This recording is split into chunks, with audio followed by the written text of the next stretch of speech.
Hey, what's happening, all you heroes out there? I'm Duuz-Diz-Din, and I wanted to take a moment to talk about Chapter 235 of My Hero Academia, titled Tenko Shimura Origin. This is part one of a two-part story.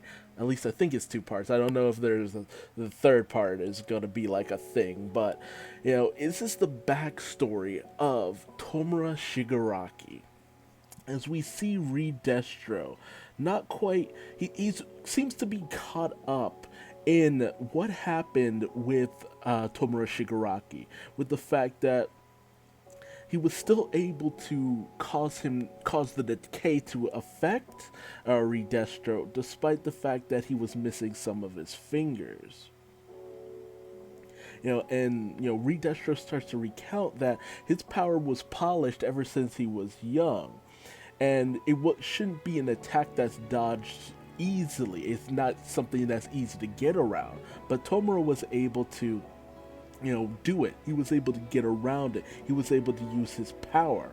And because Redestro was so caught up in his own thoughts, in his own worry, in his own stress, as it were, the very ability that gives him power, he's unable to hear the yellings of Skeptic. You need to hide. This monster is rampaging. We need to prioritize your safety because you are the face of our people.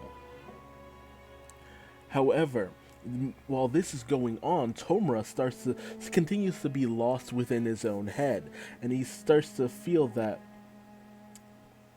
the feelings, these memories are starting to come to him in a very vivid fashion.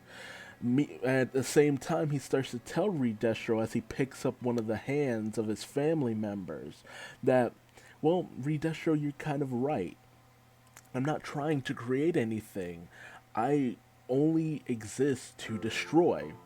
And Reed Destro powers up even more with the stress just starting to just permeate his body, making him more and more of this massive hulking creature.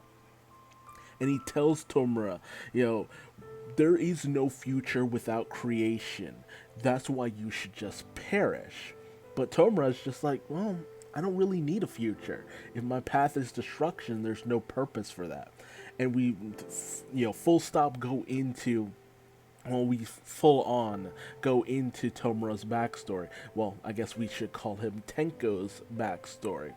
As we see that, he used to get in trouble from time to time for minor inconveniences and situations, and, where he'd be playing hero.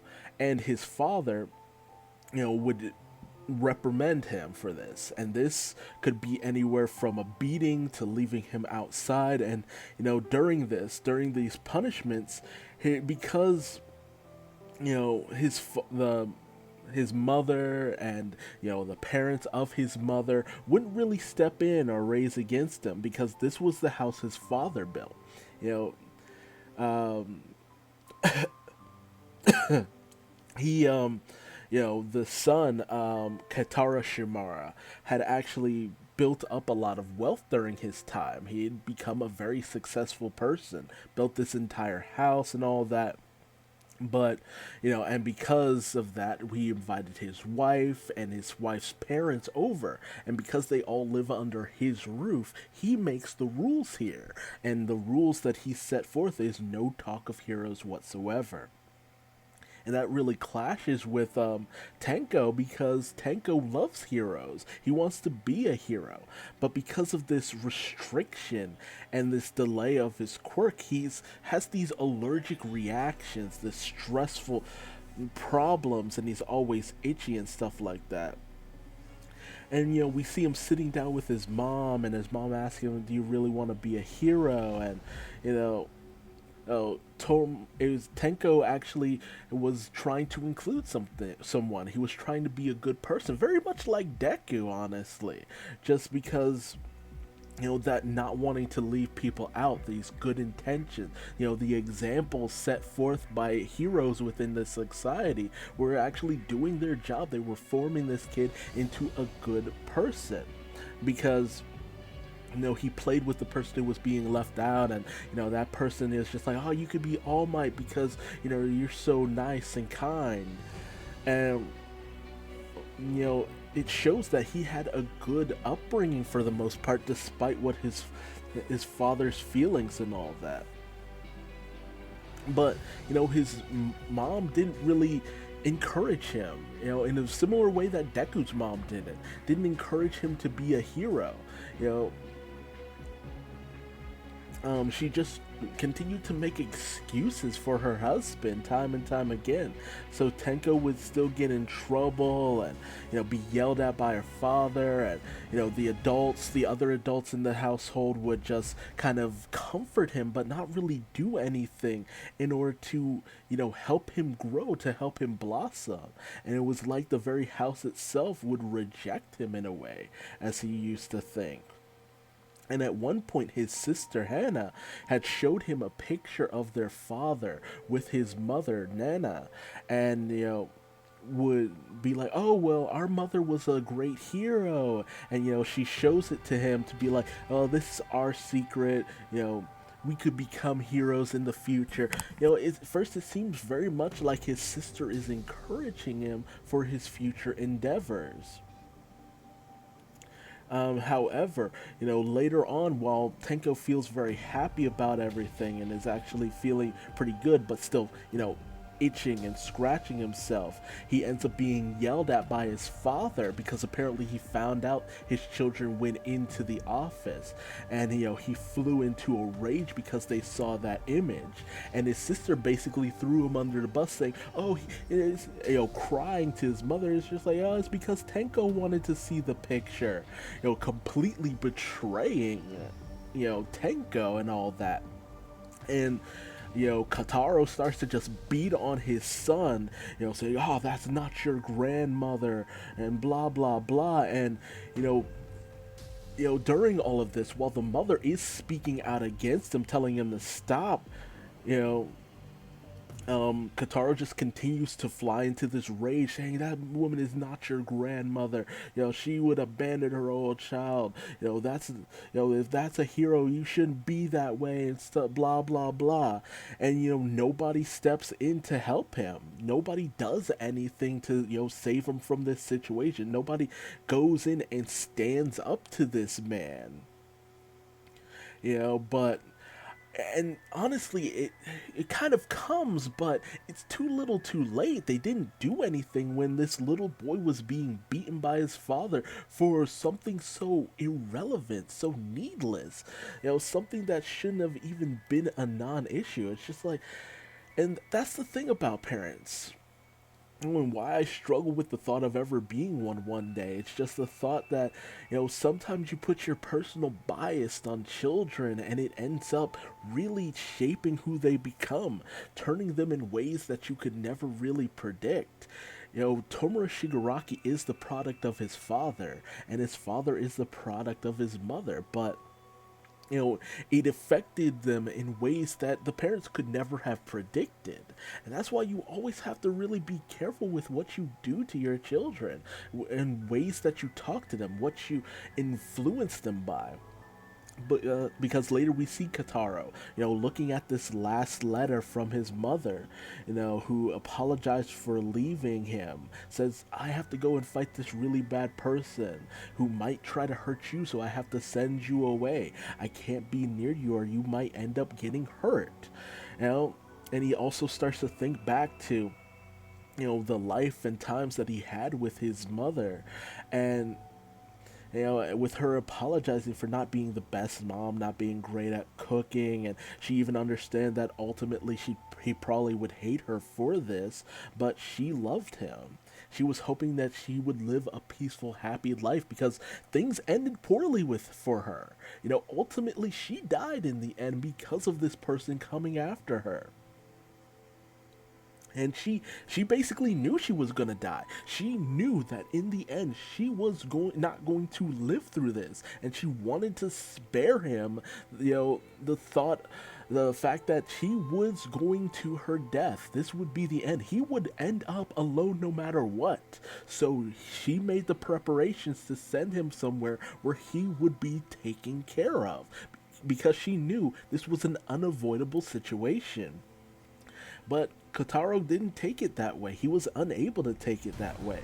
And he even says it would have been easier if you hated me, because it shaped him, it molded him in all the worst ways. With some people, they could rise above this and take inspiration from it, but not everyone works the same way. Not everyone gains the same kind of inspiration. And so Tenko's mother comes in saying, okay, that's it. I've had enough. You went, and Kotaro realizes I went too far. But, and he asks where the kids are. But, at this point, she's had enough. We followed your rules, but you've done nothing but hurt our children.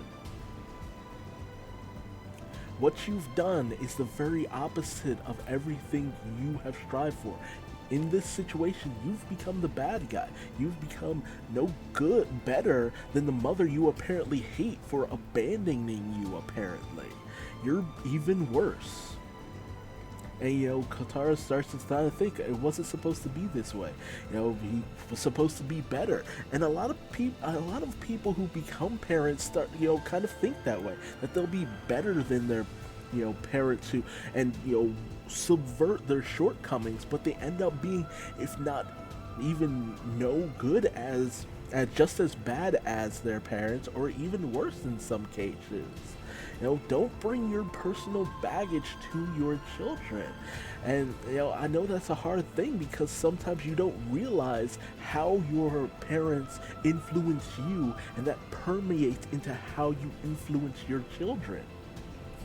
And sometimes you try to go so hard in the opposite direction that you end up causing more harm than good for your own children. Parenting is not easy, but if it ends with you ever striking your child, then you've gone in the wrong direction.